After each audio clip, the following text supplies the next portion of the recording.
사망 권세를 깨뜨리시고 부활하신 예수님의 은혜와 사랑, 그리고 부활의 소망이 저와 여러분의 삶과 가정 가운데 넘쳐나시기를 간절히 축복합니다. 여러분, 이 시간에 한 번 더 옆 사람과 인사하도록 하겠습니다. 예수님이 부활하셨습니다. 예수님이 부활하셨습니다. 예수님 부활하셨습니다. 여러분, 혹시 슈워드 얼음 상자라는 말을 들어보셨습니까?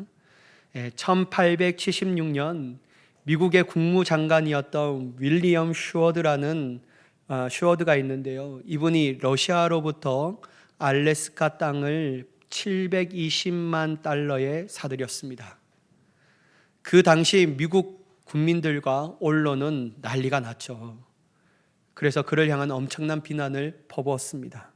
아니, 저 쓸모없는 얼음덩어리 도대체 왜 그 큰 돈을 주고 사는 거야? 이건 슈워드의 바보짓이다. 슈워드가 거대한 얼음 상자를 샀다.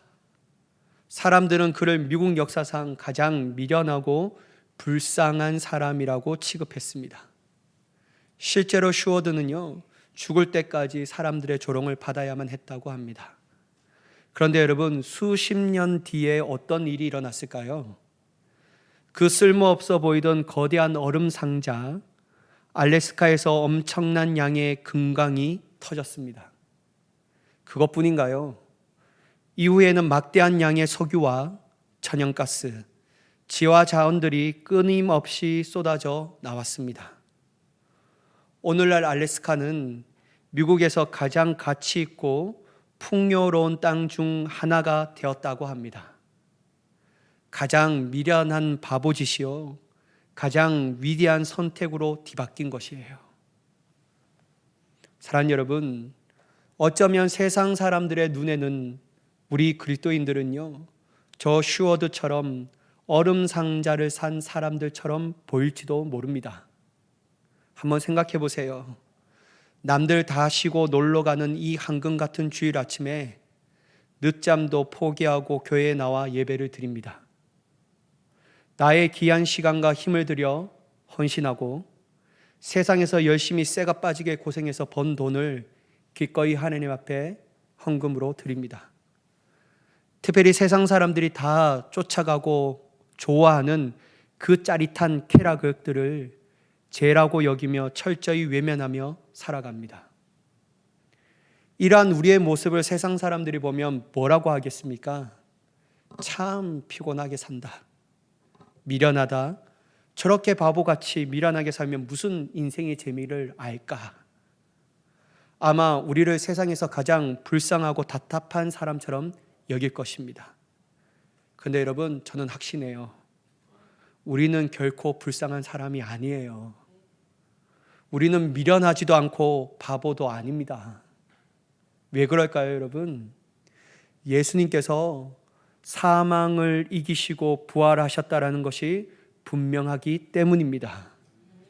그분이 부활의 첫 열매가 되셨기에 그 예수님을 믿는 우리 역시 두 번째, 세 번째 수많은 부활의 열매가 되어 반드시 우리도 예수님처럼 죽음을 이기고 영광스럽게 부활할 것을 믿어 의심치 않기에 우리는 절대로 불쌍할 수도 없고 미련하지도 않고 바보도 아니라는 거예요. 우리에게는 부활이라는 영원한 생명과 천국의 약속이 너무나도 분명하게 주어졌기 때문에 우리의 믿음은 절대로 헛된 얼음덩어리가 아닌 줄 믿으시기 바랍니다. 그리고 세상이 뭐라고 조롱하든 우리는 이 세상에서 누구보다도 가장 행복한 사람인 줄 믿으시기 바랍니다. 오늘 이 놀라운 부활의 진리가 가슴 깊이 새겨지는 귀한 은혜가 되기를 간절히 축복합니다. 여러분, 오늘 본문은 고린도전서 15장의 말씀을 보면요, 고린도 교회 안에서는 여러 가지의 문제가 있음을 알 수 있어요. 여러분, 고린도 교회 가운데 어떤 문제가 있죠? 파가 나눠졌어요. 너는 게바파, 나는 그리스도파, 나는 바울파. 그다음에 두 번째는 뭐냐면요, 성령의 은사가 있는데 성령의 은사를 비교해요. 이게 더 나아, 너는 하찮은 거야. 세 번째, 여러분, 이건 뭐냐면요, 이방인들이 저지르지도 않는 그 성적인 타락이 문제들이 교회 안에서도 있었다라는 거예요. 근데 여러분, 저도 그것도 심각한 문제라고 생각합니다. 근데 제가 볼 때는 가장 심각한 문제가 바로 오늘 이 문제예요. 본문 12절 말씀을 한번 보도록 하겠습니다. 그리스도께서 죽은 자 가운데서 다시 살아나셨다 전파되었거늘 너희 중에서 어떤 사람들은 어찌하여 죽은 자 가운데서 부활이 없다 하느냐. 여러분, 사도 바울이 볼 때 가장 심각한 문제, 또한 제가 볼 때요 가장 심각한 문제가 뭐냐면요, 교회 안에서 죽은 자의 부활이 없다라고 주장하는 사람들이 있다라는 거예요. 여러분, 교회 안에서 말이에요, 교회 안에 뭐 부활이 있어, 없어, 이렇게 주장하는 사람들이 있다라는 거예요. 왜냐하면 여러분, 당시 이 사람들은 헬라 철학의 영향을 깊이 받고 있었기 때문입니다. 그 당시 헬라 철학 중에 하나가 뭐냐면, 육체는 더럽고 악한 것이며 영혼만이 깨끗하고 선하다는 생각이 있었다라는 거예요. 그래서 죽은 뒤에 영혼이 천국 가는 것이지 썩어질 육체가 다시 부활한다는 것은 도무지 말이 안 된다라고 생각했던 거예요. 사실 여러분, 부인할 수 없는 일이지만 오늘날에도 이러한 생각으로 갈등하시는 성도님들이 계실 줄 믿습니다. 목사님, 제가 교회 가는 것도 참 좋아하고 예수님도 진짜 사랑하는 마음도 있는데, 근데 제가 신앙 가운데 가장 어려운 게 있습니다. 이 두 가지입니다. 뭐 여러 가지가 있겠지만 대표적 두 가지가 뭐냐면, 동정녀 마리아에게서 예수님이 태어나셨다라는 것, 단 두 번째는 죽은 예수님이 다시 부활하셨다라는 것. 제가 아무리 이성적으로 생각해보고 오늘날 과학적으로 볼 때도 도저히 믿어질 수 없습니다. 저는 그래서 이게 안 믿어져요, 막 이렇게 하시는 분들이 있어요. 그들이 얘기할 때 무리를 걸어오시는 기적, 보리떡 5개와 물고기 2마리로 5,000명을 먹이시는 기적, 그거 뭐 그렇다 쳐요. 그런데 예수님이 진짜 죽음에서 부활하셨다고요? 그걸 어떻게 알아요? 그게 과학적으로 얘기가 됩니까? 라고 믿기 힘들다고 얘기하신 분들이 있어요. 저는요, 목회자이지만요, 한 인간으로서 그분들의 마음과 솔직한 고민을 충분히 이해돼요. 여러분, 진짜 부활이 우리의 이성으로 납득돼요. 여러분, 그게 과학적으로 증명할 수 있어요. 근데 여러분, 기억하세요. 기독교의 신앙의 심장, 우리의 믿음의 가장 핵심적 뿌리는요, 예수 부활이에요. 만약 예수님이 부활하지 않으셨다면요, 지금 귀한 시간을 내어 교회에 나와 예배를 드리고 있는 우리가 세상에서 가장 어리석고 불쌍한 사람들입니다. 뭐하러 여러분 나오셨어요? 부활이 없는데. 세상이 즐겨야죠. 벚꽃 보러 가셔야죠. 떨어졌나? 벚꽃이. 여러분, 벚꽃 보러 가셔야죠. 등산하셔야죠. 할 거 얼마나 많아요, 여러분. 돈 벌 것도 많고, 그죠? 근데 여러분, 만약 부활이 없다면요, 이 시간이 너무 아까운 거예요. 그러나 여러분, 저에게 물어보세요. 결단코 우리가 믿는 예수님의 부활은 거짓이 아닙니다. 실제적 일어난 역사적 사실이며요, 그렇기에 우리는 누구보다 더 행복한 사람이며 지금 부활하신 예수님을 예배하는 것이 가장 즐겁고 기쁜 시간인 줄 믿으시기 바랍니다. 왜 그럴까요, 여러분? 성경은요, 예수님의 부활이 꾸며낸 신화나 전설이 아니라 눈으로 보고 손으로 만진 명백한 역사적 사실이라는 것을 증언하고 있기 때문이에요. 자, 고린도전서 15장 6절, 한번 중요한 말씀이니까 한번 같이 읽어볼게요. 시작. 그 후에 500여 형제에게 일시에 보이셨나니 그 중에 지금까지 대다수는 살아있고 어떤 사람은 잠들었으며. 여러분, 성경은 뭐라고 합니까? 부활하신 예수님이 한두 명에게 몰래 나타나셨어요? 아니에요. 여러분, 사도 바울이 오늘 뭐라고 얘기해요? 몇 명에게 나타나셨어요? 500여 명에게 일시에 보이셨다니까요. 이 성경이 분명히 증언하고 있잖아요. 안 믿어지셔요? 자, 여러분, 사도 바울이 이 편지를 쓸 때가 주 몇 년인지 아세요? 55년경이에요. 그럼 예수님이 몇 년 사시다가 도착하셨어요? 33년, 그죠? 30세까지 있다가 3년 동안 공생의 사역하셨잖아요. 그럼 여러분, 33년 도착, 이 시간의 간격이 길어요, 짧아요? 짧아요. 여러분, 만약 사도 바울이 일어나지 않았던 예수님의 부활을 거짓이라고 말하고 있다면 어떻게 그때 부활의 목격자가 500명이나 된다고 지금 그렇게 시퍼렇게 살아있다라고 그렇게 당당하게 외칠 수 있냐라는 거예요. 이 부활이 거짓말이라면요. 여러분, 만약에 예수님의 부활이 새빨간 거짓말이라면 살아있는 그 수많은 예수님의 제자들이 사도 바울 가만히 내두겠어요? 미쳤나? 네가 어떻게 알아? 아니, 바울이 거짓말하고 있네 라고 들고 일어나지 않겠냐라는 거예요. 부활이 거짓말이라면. 여러분, 물론 사도 바울뿐만 아니에요. 여러분 보세요. 베드로도 보세요. 베드로가요, 고넬료 집에서 설교할 때 했던 말씀이에요. 사도행전 10장 40절에서 41절 한번 보겠습니다. 모든 백성에게 하신 것이 아니요 자, 40절부터 다시 한번 보게요. 40절부터 우리 같이 한번 읽어볼게요. 그러면 시작. 하나님이 사흘 만에 다시 살리사 나타내시되 모든 백성에게 하신 것이 아니요 미리 택하신 증인 곧 죽은 자 가운데서 부활하신 후 그를 모시고 음식을 먹은 우리에게 하신 것이라. 여러분 보세요.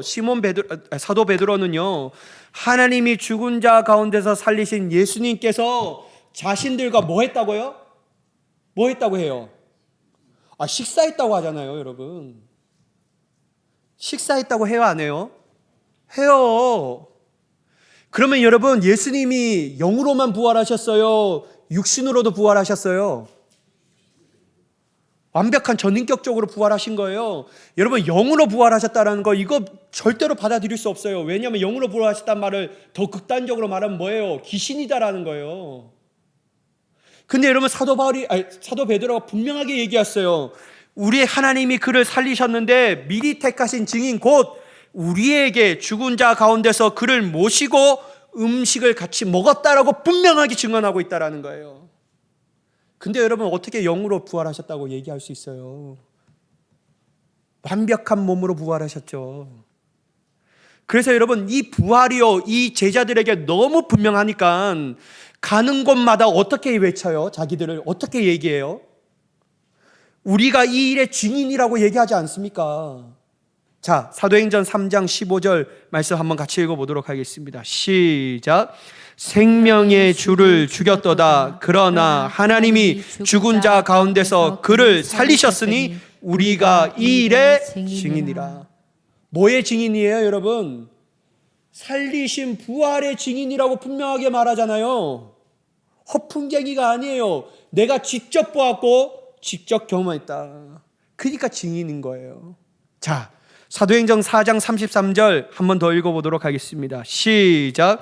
사도들이 큰 권능으로 주 예수의 부활을 증언하니 무리가 큰 은혜를 받아. 여러분, 사도들이요 무리에게 큰 부활을 전했대요. 그러니까 뭐가 임했다고요? 은혜가 임했다라는 거예요. 그들은 자신들을 부활의 증인이라고 소개하며 또한 실제적으로 목숨을 걸고 죽음에서 부활하신 예수님을 전하는 증인된 삶을 일평생 산 거예요. 예수 부활을 경험하고 난 후에 말이에요. 그것도 어떻게 해요? 죽음의 위협 가운데서도, 아니 여러분, 심지어 어떻게 합니까? 순교했잖아요. 여러분, 가룟 유다 제외하고 누가 들어갔어요? 마띠아가 들어갔어요. 그럼 12명 딱 만들었어요. 여러분, 12명의 제자 중에 몇 명이 순교하셨습니까? 몇 명이 순교했어요, 여러분? 11명이 순교했어요. 사도 요한만 반모섬에 남아서 요한계시록을 쓰고 그는 순교하지 않고 죽었잖아요. 근데 여러분, 11명이 죽었어요.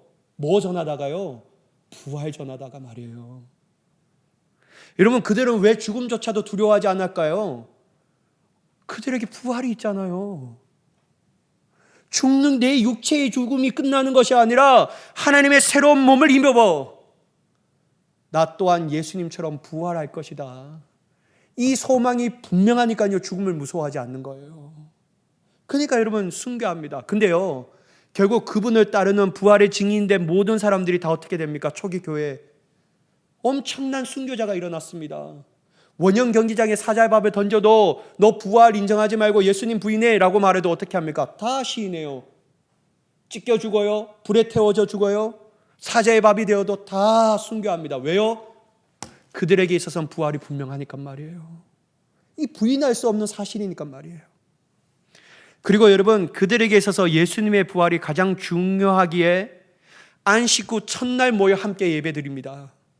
믿음의 교제를 나누었다라는 것을요, 성경을 통하여 알 수 있어요. 사도행전 20장 7절의 말씀 한번 보실까요?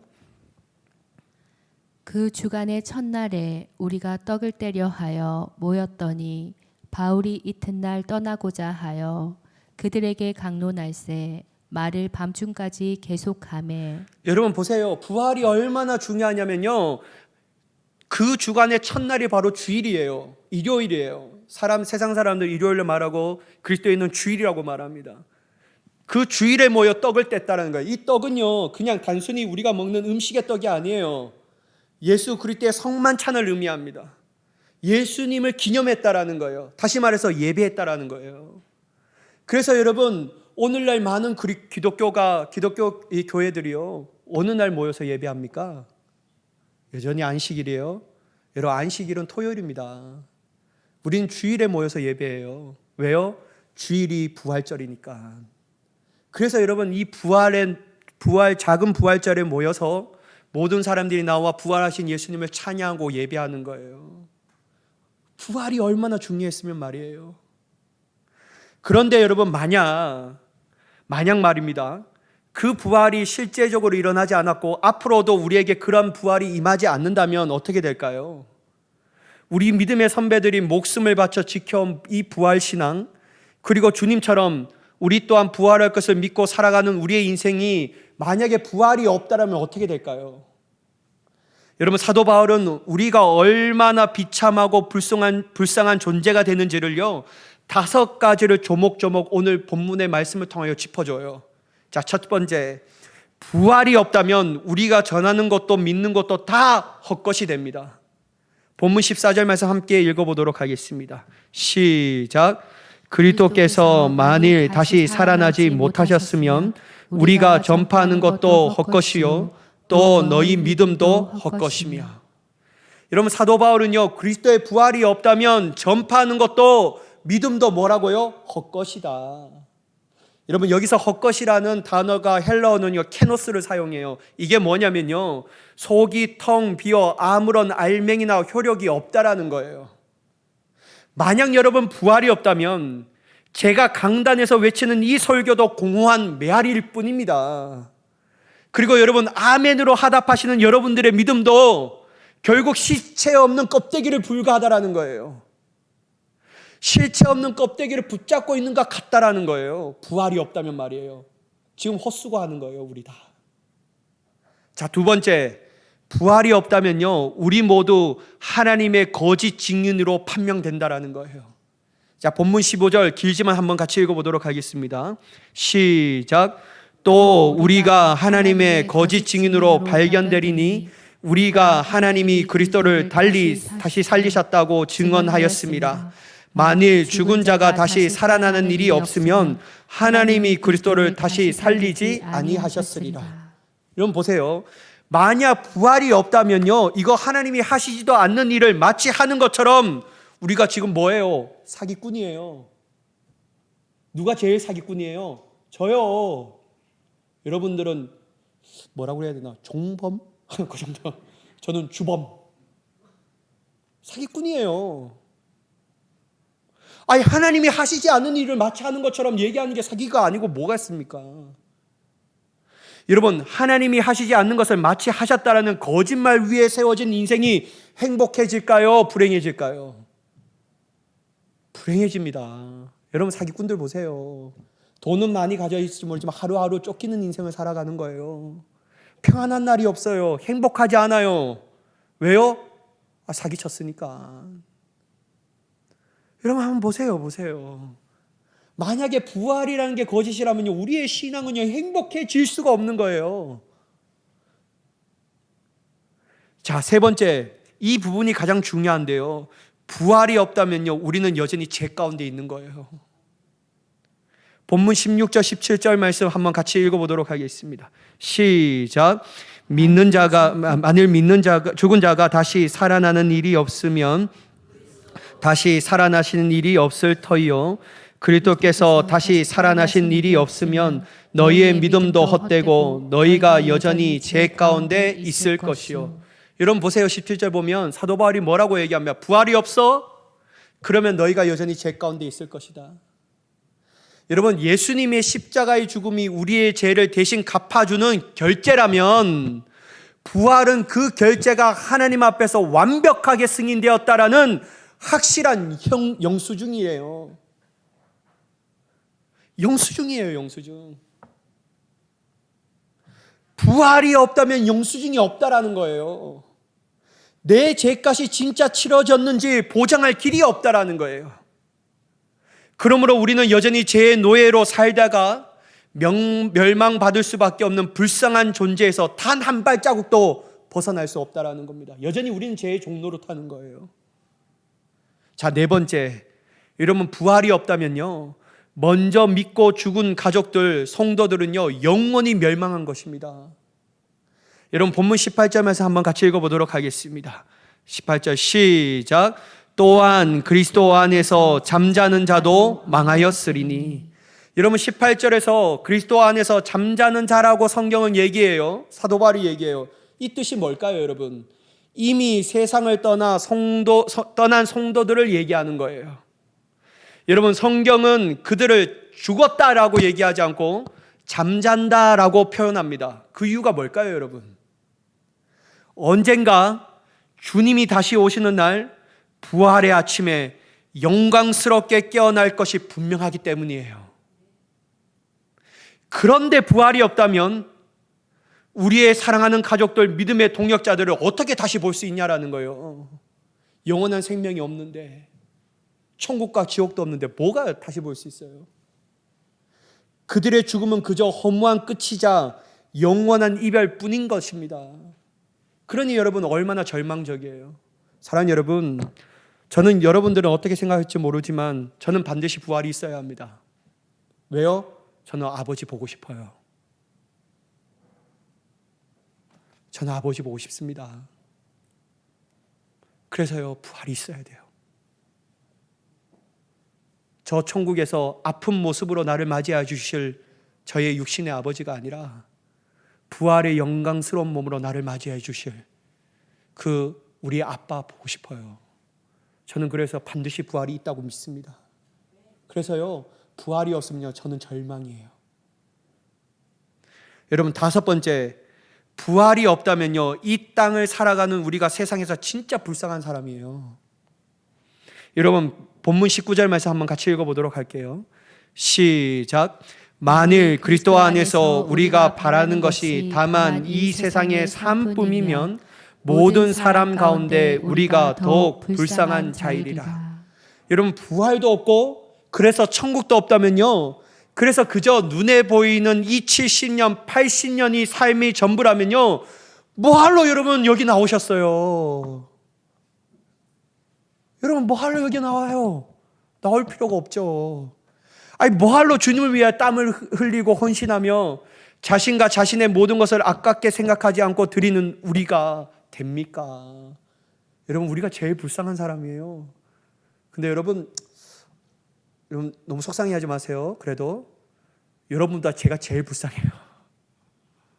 왜 안 웃지? 여기 웃음의 포인트가 여기 있는데. 여러분 제가 제일 불쌍해요. 그런데 여러분 그래도 여러분 하고 싶은 거 좀 해봤잖아요. 저는 못 해봤어요. 그래서 어떻게 보면요, 저는 제일 불쌍한 사람이라고 생각해요. 아멘 하지 마세요. 여러분 혹시 1990년대 크게 유행했던 송골매라는 밴드의 모여라라는 노래 아세요? 이 곡의 도입부부터요 아주 파격적인 유쾌한 가사로 시작합니다. 모여라 모여라 모여라. 그 다음에 제가 학교 다닐 때 가장 좋아했던 말이에요. 학교 가기 싫은 사람 공부하기 싫은 사람 모여라 막 이래요. 이게 성경 다음으로 복음이다 저는 생각했어요. 안 그래도 학교 가기 싫었는데 근데 공부하기 싫은 사람도 모여라 그러니까 얼마나 좋아요. 그 다음에 뭐죠? 회사 가기 싫은 사람, 장사하기 싫은 사람 모여라 막 이렇게 해요. 그러면서 얘기했던 게 이 뒤에 가사가 이래요. 아침부터 놀아보자. 어느 때까지 놀아보자고요? 저녁까지 놀아보자. 그러면서요, 그 뒤에 그래 그거 좋겠다 막 이렇게 해요. 처음 이 노래를 들으면 속이 뻥 뚫리는 듯해요. 학업이고 직장이고 다 던져버리고 그냥 평생 신나게 뭐 하자고 부추겨요? 놀자고 부추겨요. 그런데 여러분, 이 노래의 진짜 메시지는 후반부에 씁쓸한 반전이 있어요. 신나게 모여놓고는 마지막에 이렇게 노래합니다. 하지만 시간은 정해져 있고 우리도 언젠가는 늙어가겠지. 흐르는 세월은 잡을 수 없네. 너는 바보, 나는 바보, 모인 사람 모두 바보. 쉿, 모였으면 뒤돌아가. 하하하하. 실컷 놀자고 사람들은 모아놓고는요, 뭐라고 얘기해요? 결국 어차피 우린 다 늙고 죽을 텐데 이렇게 노는 게 다 무슨 소용이냐. 바보 같은 짓 그만하고 제자리로 돌아가라. 허탈하게 웃고 끝나고 맙니다. 저는 이 노래 가사가요, 꼭 죽음 앞에서 허무해지는 세상 사람들의 모습을 대변하는 것 같아요. 부활을 알지 못하고 영원한 천국을 알지 못하니 그저 지금 내 눈에 앞에 있는 현실에만 안주하며 먹고 마시고 즐기고자 합니다. 그것이 진짜 행복인 줄 알아요. 만약 그 세상 사람들의 그 모습이 진짜 지혜로운 것이라면 지금 이 자리에 앉아 계시는 저와 여러분들이야말로 송골매 가사처럼 헛수고를 하는 진짜 바보 같은 사람들입니다. 그런데 여러분, 사도 바울은요 19절까지는요 그 모든 암울한 절망을 얘기하는데 20절에 이 한마디로 완전히 반전시켜요. 20절 말씀 한번 같이 읽어볼까요? 시작. 그러나 이제 그리스도께서 죽은 자 가운데서 다시 살아나사 잠자는 자들의 첫 열매가 되셨도다. 아멘. 그러나 너희들은 부활이 없다라고 말하고 이 세상에 가장 불쌍한 사람들이 우리라고 말하고 우리에게 헛수고한다라고 말하지만 그러나 우리가 맞는 거야 라고 얘기하는 거예요. 사랑하는 여러분, 부활은 막연한 기대가 아니에요. 분명하고도 역사적인 팩트입니다. 예수님은 죽음의 권세를 완벽하게 박살내시고 부활하셨습니다. 그리고 저와 여러분들을 위하여 부활의 첫 열매가 되어 주셨어요. 농사 지어 보신 분들 계셔요? 나무에게 첫 열매가 맺혔다라는 것은 무슨 의미를 뜻하는 것입니까? 이제 곧 그 나무에 똑같은 두 번째, 세 번째 수많은 열매들이 주렁주렁 맺힐 것이라는 가장 확실한 증거를 의미합니다.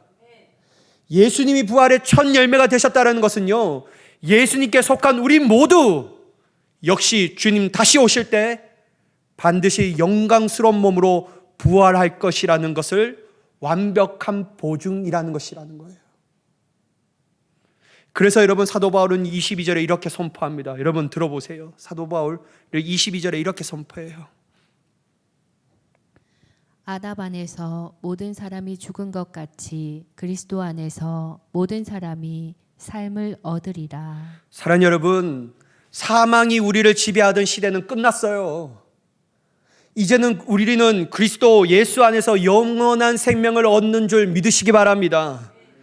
그러니 여러분, 제발 부활신앙은 그저 머리로 이해하는 신학적 이론이 아니라는 거예요. 지금 내 삶을 지탱하는 가장 강력한 능력이며 반드시 우리에게 일어날 실제적인 사건이라는 사실을 믿고 의심하지 않는 저와 여러분이 되기를 간절히 축복합니다. 그러니 여러분, 세상 사람들이요, 주일에 쉬지도 못하고 헌신하는 너희들이 참 불쌍하다, 답답해 라고 말할 때 주눅 들 필요가 없어요. 여러분, 그러나 대놓고는 외치지 마세요. 얼굴 대놓고 속으로 이렇게 외치십시오. 나는 절대로 불쌍한 사람이 아니다. 나는 부활이 있기에 세상에서 가장 행복한 사람이다. 내 죄를 깨끗하게 씻어주시는 주님의 십자가가 있고 나를 영원한 생명으로 인도하는 텅 빈 무덤의 부활이 나와 함께 있는데 무엇이 불쌍합니까, 여러분? 내 통장의 잔고가 조금 부족해도 때로는 육신의 질병으로 몸이 좀 아프고 고단해도 내 뜻대로 일이 좀 풀리지 않아 눈물 흘릴 때도 있어요. 그러나 여러분, 그 어떤 고난도, 심지어 죽음조차도 우리에게 약속된 이 부활의 찬란한 영광을 빼앗아 갈 수 없음을 믿으시기 바랍니다. 저는 오늘 여러분들과 함께 에베소서 5장 14절의 말씀을 한 몫으로 힘차게 읽고 이 말씀을 결단하며 나아가기를 원합니다. 한번 같이 읽어보도록 하겠습니다. 시작. 그러므로 이르시기를 잠자는 자여 깨어 죽은 자들 가운데서 일어나라. 그리스도께서 너에게 비추시리라 하셨느니라. 날마다 부활이 있기에 우리가 진짜 행복한 사람인 것을 잊지 않고 늘 기억하며 살아가는 저와 여러분이 되기를 예수님의 이름으로 간절히 축복합니다. 우리는 사망을 이긴 사람들입니다. 영원한 생명을 소유한 사람들이에요. 이 놀라운 부활의 감격과 소망을 매일매일 삶 속에서 당당하게 누리십시오. 그래서 여러분, 우리가 이 세상 사람들에게 보여줘야 합니다. 내가 얼마나 행복한 사람인지 말이에요. 그러한 행복한 사람으로 복된 인생을 되기를, 살아가시기를 예수님의 이름으로 간절히 축원합니다. 기도하겠습니다. 사랑의 하나님,